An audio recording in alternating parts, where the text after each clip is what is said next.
welcome to you all, and also a panel who between them represent 4 Asian countries and different perspectives from government, the corporate world, and also civil society. Let me begin by introducing them to you. Apisit Wejchachiwa has been Thailand's Prime Minister since the end of 2008, weathering a prolonged movement against his government by the so-called red shirt protesters. His country is experiencing strong economic growth at present, but he faces a crucial test in the next few weeks with the forthcoming election. Mari Pangestu is Indonesia's Minister of Trade, an economist by profession. She became the first Chinese-Indonesian woman ever to serve as a cabinet minister. She's also played a leading role in the UN Millennium Project's task force on poverty and development. Walden Bello is a congressman in the Philippines and has been known as a political activist for 40 years. He's particularly well known for his critical views on the downside of Asia's economic boom and the role of the World Bank and the IMF in this part of the world. And Prashant Ruya is the CEO of SR Group, which is one of India's most striking business successes. It was built up by his father and uncle. Today it's a huge conglomerate with interests in oil, gas, steel, shipping and construction, and he himself has been in the family business since 1985. Ladies and gentlemen, please welcome your panel.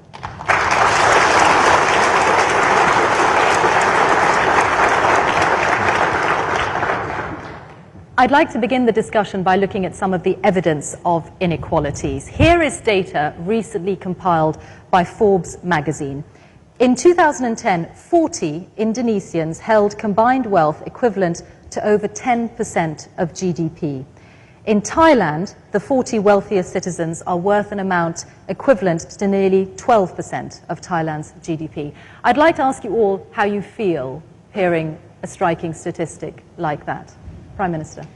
Well, I think the important thing to notice is that despite the fact that we've made efforts to lift people out of poverty, we've discovered that economic growth is the most powerful tool of doing that.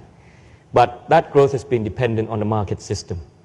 And whatever the failings of the market system, at least it can be expected to deliver growth, deliver efficiency, but it's never expected to deliver equality.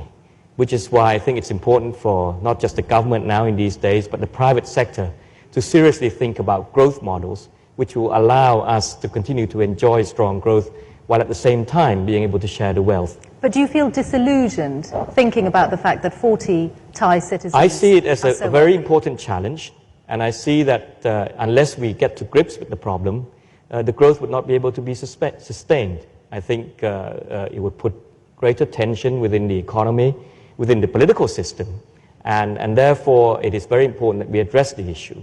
For Thailand and for the Thai government, my own government, when we were faced with the impact of the global financial crisis, we were very conscious that the way we engineer the recovery would be to make sure that the most vulnerable, the least fortunate, are looked after first. Minister Mari Pangestu of Indonesia, this country isn't sharing the wealth at the moment, is it? Well, I think we have achieved growth and we have achieved poverty reduction, absolute poverty reduction. But we also recognize that inequities are there. That's why moving forward, our target is to have growth with equity, more inclusive growth. You know, when you mentioned was really income inequity, but you have inequities on different levels also between women and men. I mean, on average, women are 77% of the wage of men. You have the differences in wages and conditions between formal sector and informal sector, between unskilled workers and skilled workers. So as the Prime Minister said, how can governments moving forward together with the business sector come up with policies, better targeted policies to make the society more inclusive in the benefits of growth. And you have, Indonesia is a country which is very geographically wide and very disparate. So you have the issue of including the most remote area of Papua and Java, where a lot of the poor are, with Sulawesi, Kalimantan, where the resource booms are. So I think these are the challenges ahead of us. Congressman Bello, you're a politician now, but you've been a political activist for many years. The people in government are saying all the right things, but how do you feel about hearing them? Usually people in government see the glass as half full. And I have always tended, even now that I'm in government, to see it as half empty. And there are very real reasons for this. I think that certainly the growth economies of Southeast Asia have experienced high growth rates, but they have also experienced rising inequality. So, and this is an experience that China has also experienced. China's rates of inequality are now, despite the fact that it has been one of the highest growing economies in the world, are the greatest, over the last 30 years. And then you have a low growth, high poverty economy like the Philippines, where the levels of inequality are very high. In fact, together with Cambodia, we have the highest Gini coefficient in Southeast Asia. So I guess what this really shows is that growth is not enough. You really have to have measures to address inequality, and especially with respect to the Philippines at this point, you really have to have a good population management program, which everybody else in Asia has except the Philippines. Prashant Ruya, India is proof, isn't it, that the boom and business successes like yours, economic growth, aren't necessarily enough? No, I think for a country of our size, to get the entire population above the poverty line and to get them into the middle income is a process which will take some amount of time. But I think over the last decade, we've seen GDP growth of between 7 and 9% on a steady basis. And that has actually doubled our middle income from 150 million people to 300 million people now. And as we see this growth continue, I think you will see the trickle-down effect and a larger number of our population coming into the middle income category and the quality of life. You really believe in the trickle-down effect then? No, what I'm saying is that there has been a positive sign of a large percentage of our population moving into the middle income over the last decade. Obviously, a lot more needs to be done, but as I said, for a country of our size, it is something which is going to take a period of time. Prime Minister, do you believe in trickle-down economics? No, I don't. I do think trickle-down does happen, but it won't be quick enough. It won't be enough. And I think we have to be careful. We should resist the temptation of seeing growth and inequality as being opposed to each other. I insist that to beat poverty, it's easier to do so with a high growth environment than a low growth one. For us in Thailand, we have been looking at people-centered development. So issues like education, skills training, mobility, these are all very important issues to make sure that we do have truly inclusive growth, how to include people into the growth and development process. And in sectors, for instance, in the rural sector, agricultural sector, you have to create more incentives, more security to make sure that these people can share the wealth. One of the traps that Asia might fall into is that our wealth creation is reflected through savings, which reflects the fact that we produce far more than we consume. And we do that, which means we rely on export markets, and often we therefore rely on low wages. We're now trying to restructure that. My proposal now is that we need to move to a higher wage economy so that there is a stronger domestic economy. We no longer rely on actually pushing some people's incomes down to generate growth. Minister, I just want to pursue this idea of the correlation between growth and inequality with you. Although I can see the Prime Minister's point is that you'd rather be tackling poverty reduction from a position of economic growth than not. But does high economic growth, such as what you've experienced in Indonesia, let governments off the hook or even distract them from these really important issues? No, of course not. I mean, all governments, despite what Warren says, we are very focused on ensuring quality growth, not just growth. So broad-based inclusive growth is the target, I would say, of most governments. But how do you achieve that effectively? If you look at the experience of Indonesia, the wage gaps that the Prime Minister mentioned is actually created because of technological lack of connectivity technologically, as well as education. You know, the differences come because of that. So how do you address that equal opportunity for education and health? Because it's related to the quality of the human resources. So you have to focus on education, providing education and health and equal opportunity. Everything that you're saying sounds very positive. I just want to put to you, though, some of the strong reaction that we got when we mentioned on Facebook earlier that we were going to be discussing this very topic. So this was some of the reaction that came back. Asia is not sharing the wealth. If they do, they would go poor and not make gains. You must exploit others to live, and that's what makes the world go around. Someone else said Southeast Asia is just a series of family-run enterprises and families rule governments. Prashant Rui, I have to look to you as a representative of a very powerful family business in India. I don't agree with some of this.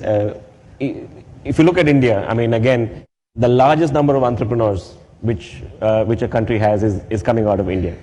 And a lot of the development which is taking place now in the country is being driven by the private sector, driven by entrepreneurs, and they are the ones who are actually today playing a very major part in the development of the country.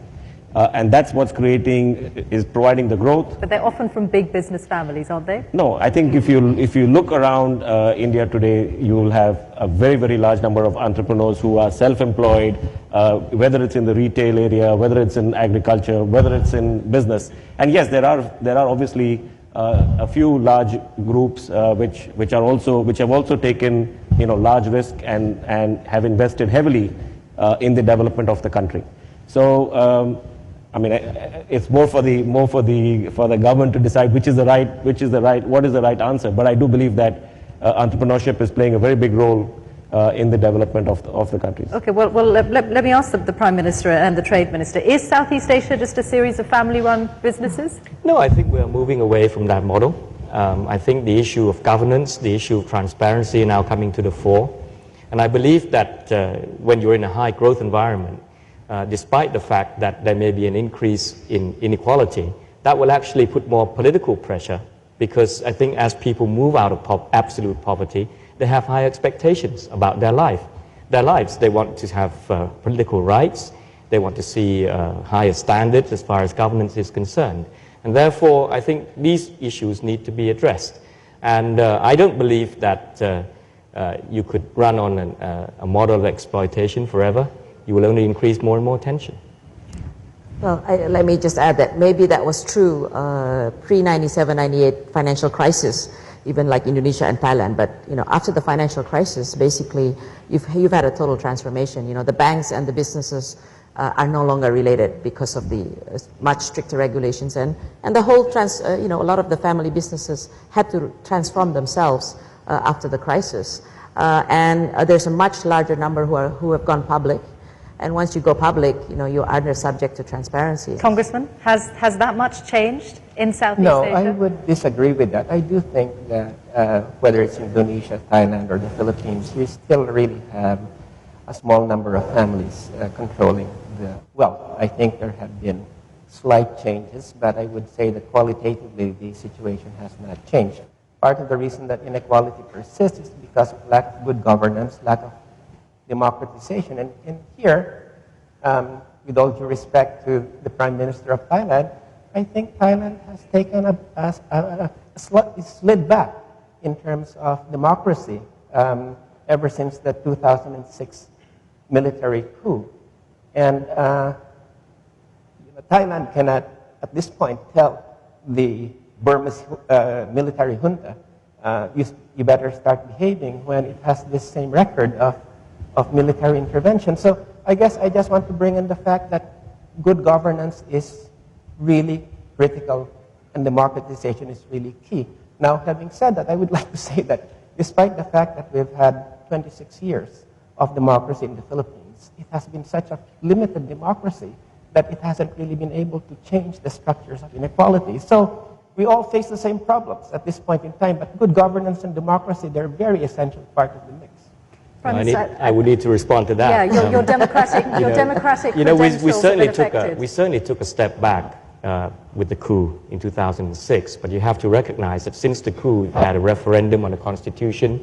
We are now having, the elections on the 3rd of July will be the second set of elections, and the parliamentary process is functioning. My government is bringing back the rule of law. my government is now pushing forward with a pro. But your government benefited from that setback in democracy. No, not really. There were elections. By coming to power? There were elections in 2007, and there were two governments previous to my own administration. We came in faced with an economic crisis. We've now taken the country out of that crisis very firmly with very strong growth, and we're now returning power to the people. The people will decide. The military has not intervened, and we hope that the people will respect the decision of the Thai people on the 3rd of July. I would just like to say, Mr. Prime Minister, that first of all, I think Mr. Thaksin has his problems, and I definitely, in terms of certain tendencies of his, but you know, I was in Thailand on May 19 last year, and I was really shocked at the massacre that took place, and I really don't think a civilized polity should be having its troops fire on its people, and I really admire Thailand. I like the Thai people, but I really was shocked by this departure from democratic norms. No, can I respond to that, Professor? I think you were there only on the 19th. If you were there for the previous 2 months, you will know that none of the losses would have taken place if there had been no armed elements within the protesters. And we did our best. We exercised utmost restraint, tolerance, patience, which is well accepted worldwide, and also the fact that after the events, there was clear accountability. We had parliamentary debates, censure debates, where all the facts came out. And we still have independent commissions still working on the fact-finding mission. Nobody wants to see those losses, Professor. But we also need to make sure that the law is upheld. I don't think that people or any government should succumb to threats and intimidation just simply for a group of people to get their way. And as I said, we're now returning power to the people. We're now focusing on the people's priorities, which is about the issues that we are discussing today. And sorry to say that Kun Thaksin's followers are still concentrating on his own interests and not the interests of the Thai people. And that's what this election is going to be about. We've already touched on corruption, and I want to open up the floor to questions from the audience and come first to Transparency International. I would like to ask the panel's opinion. What are the essential measures that need to be taken to fight corruption? Because this is also related to the government's call to involve the private sector in creating more equitable growth, but the private sector will not go in an environment which is corrupt or with government policies which are inconsistent and so on. In other words, where governance is no good. So what needs to be done to better improve governance in respective countries in Asia? Could I ask all of you perhaps just to choose one really essential measure for tackling corruption? Minister. I think it has to be both on the apprehension and enforcement side. I think let's reflect on Indonesia. In 1996, I kid you not, we could not even use the word corruption. We had a euphemism for it, high-cost economy. Now we can talk about corruption very freely in the sense that you can see all the cases that are going on now. We have an independent anti-corruption commission. We have a process which, it has its pluses and minuses still, but there is a process where even governments or powerful people actually cannot really intervene. So I think setting up that process and putting credibility into that process puts a lot of apprehension into the corrupt practices. And I think the only other thing I would add is bureaucratic reform that has to go in parallel, including better remuneration for the public servants and introducing more transparent online systems, not face-to-face, arm's length types of transactions between the public and the government. Those would be in parallel, would be to me the two takeaways from the Indonesian experience. Now, Congressman, do you think that higher wages in the government sector for civil servants would change a culture of corruption if that exists? Yes, it would help, but I think the most important thing for me right now is prosecution. We have to have a good record of prosecution. For instance, in the Philippines, we've had 9 years of unmitigated corruption, and the test of the current government is whether it will be able to bring the former president to prosecute her and bring her to jail. I mean, that's what it's being judged on right now. And if it can't do that because of all sorts of blocks to it, then I think people are going to lose faith in it. Mr. Aquino came to power with an anti-corruption agenda, but good intentions are not enough. You've got to be able to prosecute. And I think this is a problem throughout Asia, that prosecution, when it comes to prosecution, too many people get off the hook. So the justice system has to really be improved. And being able to talk about it, perhaps, as you can in Indonesia, as you can in many other countries, isn't actually enough to sort it out. Would that be right, I would Prime agree Minister? that deregulation is important. Reducing monopolies in the system helps. And also the issue of enforcement. You know, we're facing a challenge. We're in a situation where now a proposal for an amnesty for corruption charges against former Prime Minister is actually being run as a platform. So it's a real challenge to the attitude of our people as well, whether we accept and tolerate corruption. And one of the things that I think we've been encouraged by recently has been the initiatives taken by the private sector. They have to be involved also, because corruption doesn't just involve government officials, but also with business and also with the civil servants. So now that we are trying to come into a pact, integrity pact with the private sector, they will actually gather support among the business community that they won't pay bribes, they won't be involved in corruption. That will surely help. But there's also a long road in terms of changing people's attitudes, who perhaps have become too familiar, too tolerant of corruption. And you know, we've been blessed in Thailand with His Majesty's wisdom of sufficiency economy, where there is so much emphasis on moderation. That also helps put people, when they see things in perspective, that greed and selfishness is very much at the roots of corruption. Prashant Ruya, how do you see it from the Indian perspective? Is it too ambitious to talk about bringing it to an end? No, but I think this is a very recent debate in India over the last few months. Clearly, the clearly more transparent government policy is clearly an answer. But also, at least in India, one of the major issues which is getting addressed to deal with this is how government gives out, the wealth which is owned by the nation, whether it be mines or whether it be spectrum in the case of telecom or any natural wealth owned by the country. And that's one major area where if we have a transparent auctioning policy, that would to a large extent deal with putting these allegations to rest. And you had your own experience of that, didn't you, in being questioned over telecoms licenses? Is it something that goes with the territory for big business in India? No, I think again the very fact that this is happening over something which was given 4 or 5 years ago is testimony to the open society which we have right now, and it's something which we are dealing with.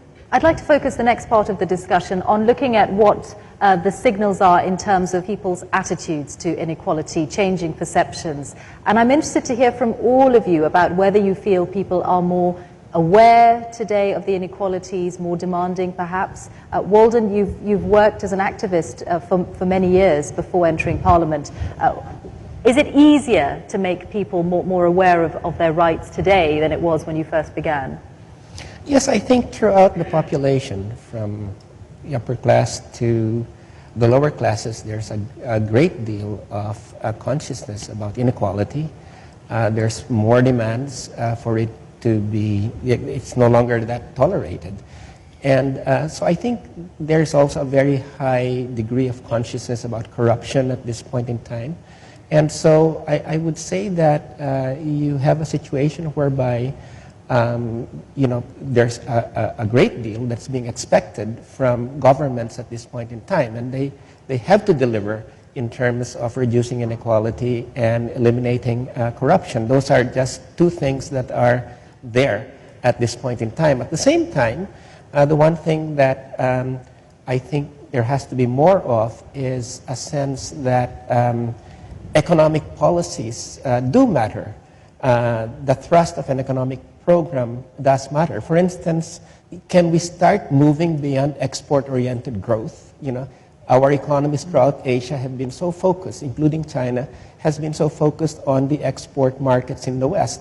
And as we've known from the financial crisis and Europe being stagnant and the United States being in the midst of crisis at this point, that those markets, are going to be stagnant for a long time. So I think the focus now should really be how do we refocus growth on the internal economy. And I think a number of the speakers here, including the Prime Minister, have focused on the fact that you really now have to have high wages. You have to have a more equal economy because the markets will now have to be here instead of in Europe and in the United States. Isn't this where there's a sort of circle going on here? Because if you need to depend less on your exports and you need to sell more to your own people, you need to reduce the inequality so that they have the means to be the strong consumers you need. Prime Minister. There's a wider picture here as far as Asia is concerned, which I mentioned earlier, and I think Professor has now picked up upon.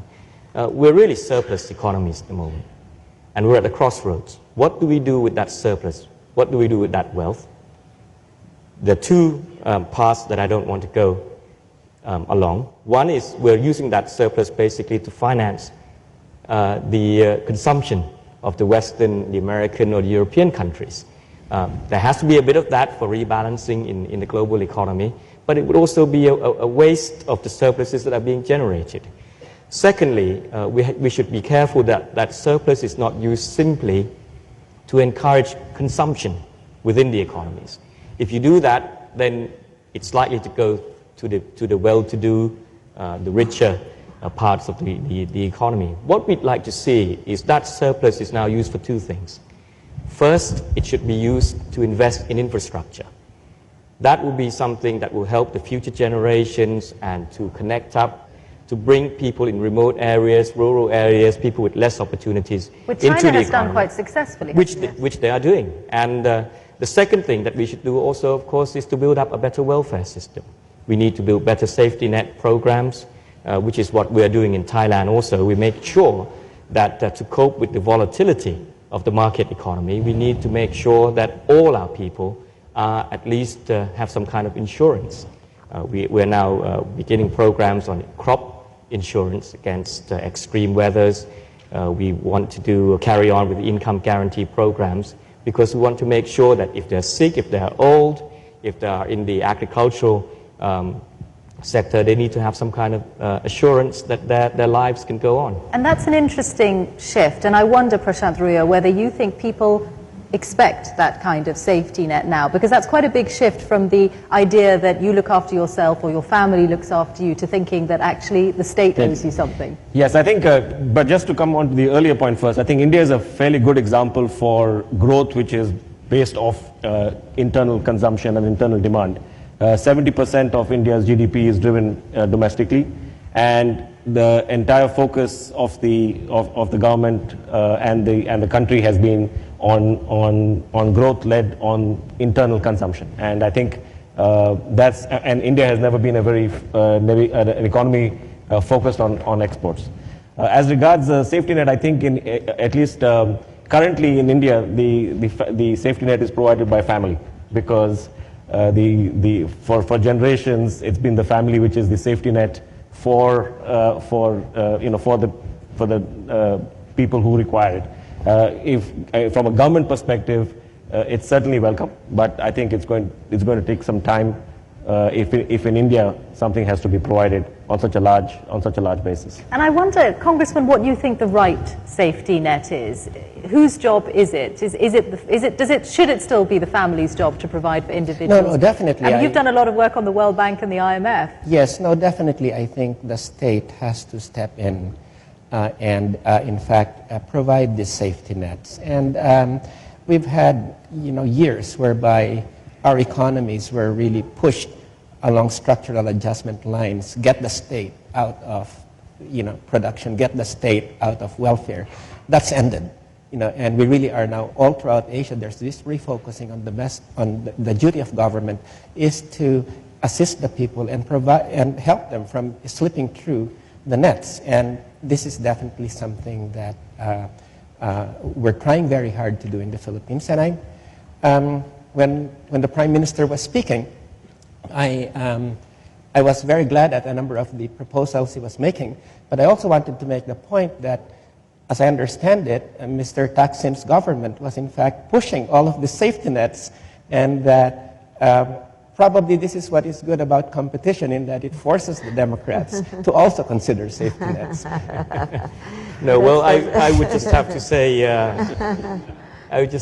yes, I think one of the policies that the Thaksin government pushed, which was very good, was the universal health coverage, which is something that we have supported and therefore continued, and I would say even improved upon.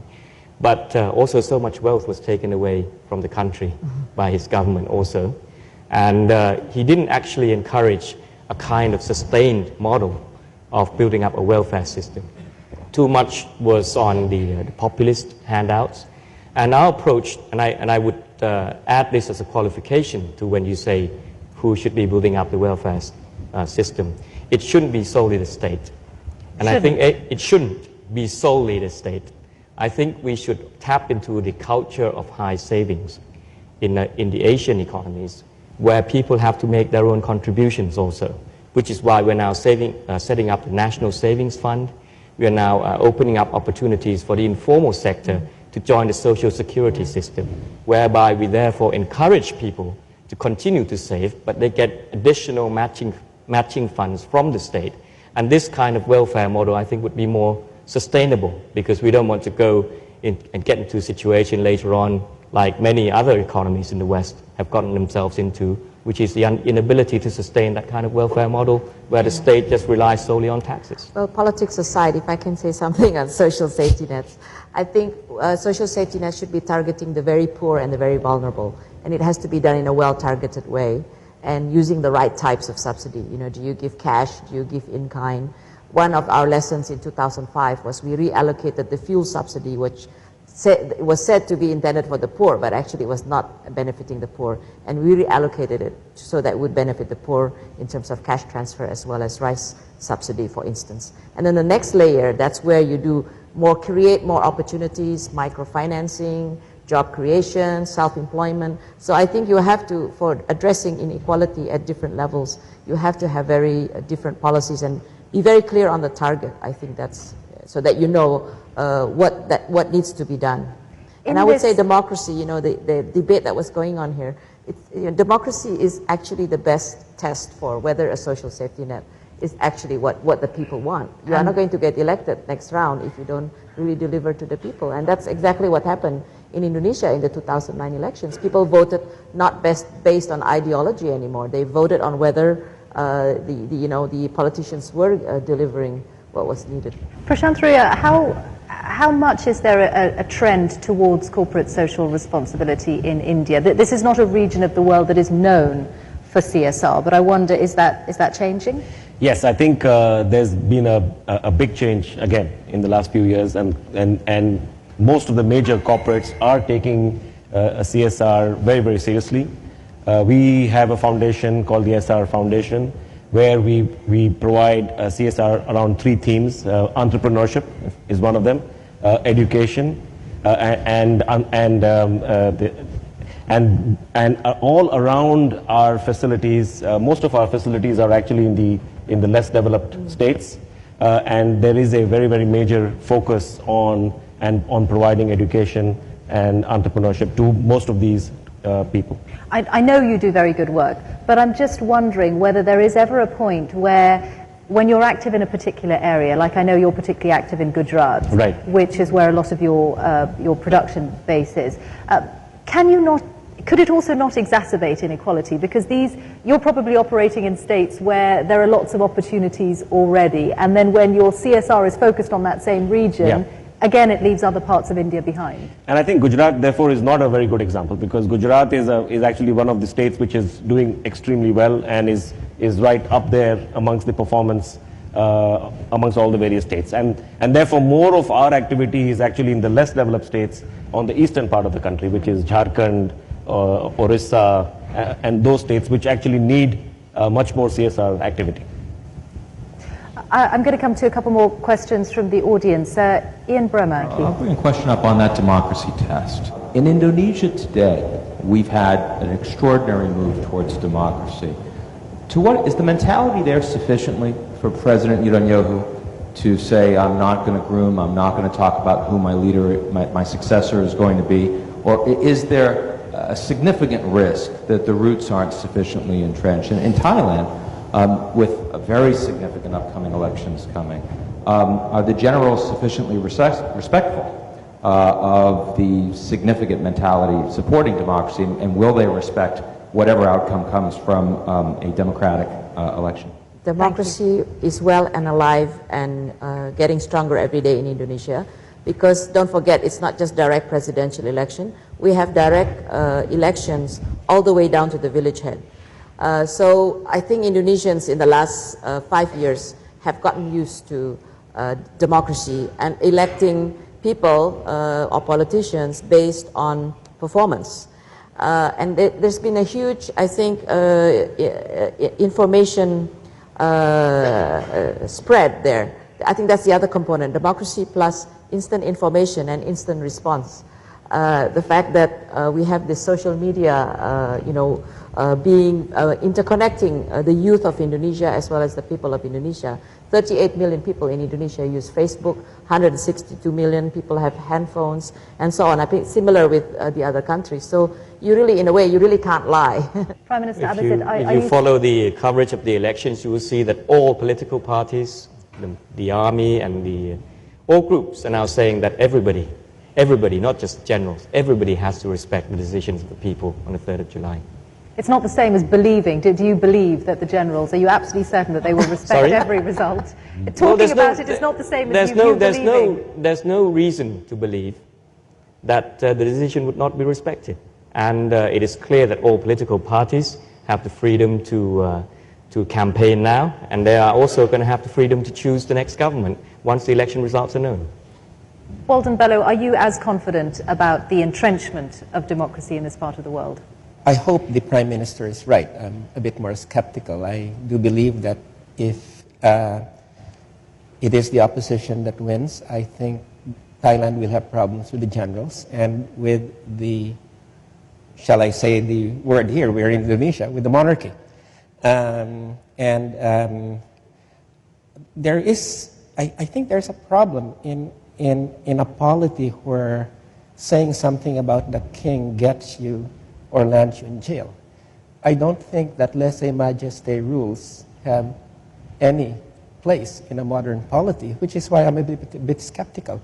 Having said that, I have to say that when it comes to my country, the Philippines, we've had formal democracy, but we lack the economic component of democracy, which has made us, despite 26 years of elections, it has made us, things are very unequal in the country. So I think that the challenge for all of our countries is how do we move away from formal electoral democracy to real economic democracy.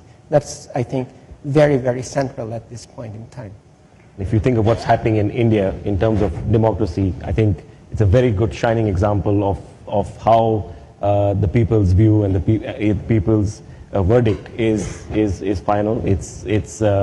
It's been proven now over the last few decades, and I think that's something which might be a good example for us all to follow. Except is it not the case that it hasn't actually lifted proportionally the same number of people out of poverty in India when you compare it to an authoritarian system in China? Yeah, if we're looking purely at inequality.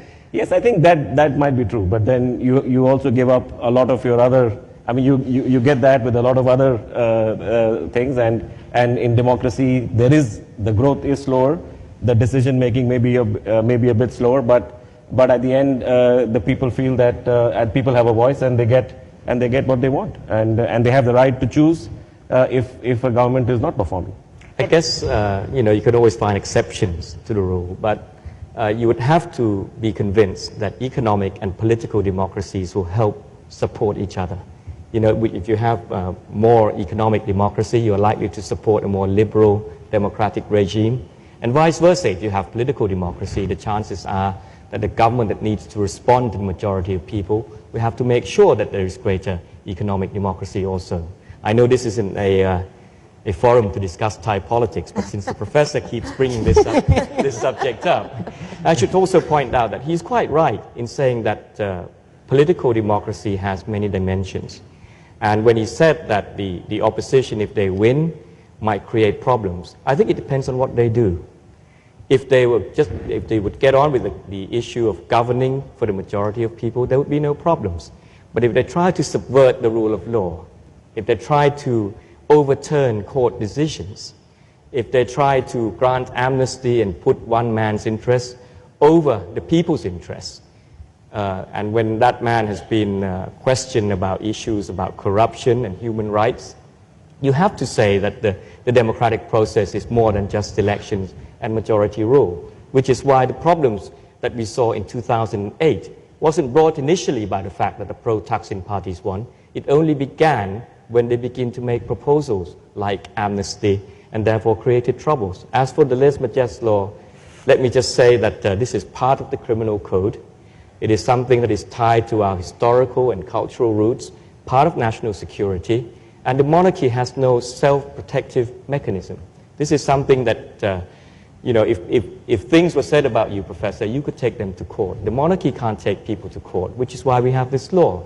And I would say that the people who are being taken to court for things they say about the monarchy, they would also be taken to court if they were saying the same things about other Prime people, Minister, and they wouldn't get pardons either. Prime Minister, thank you very much. In our last few moments, I would really like to put the focus on the future and perhaps to ask you to pick a model, it could be a country, it could be a policy for reducing inequality that is proven to make a difference and which you would like to see in place. Congressman.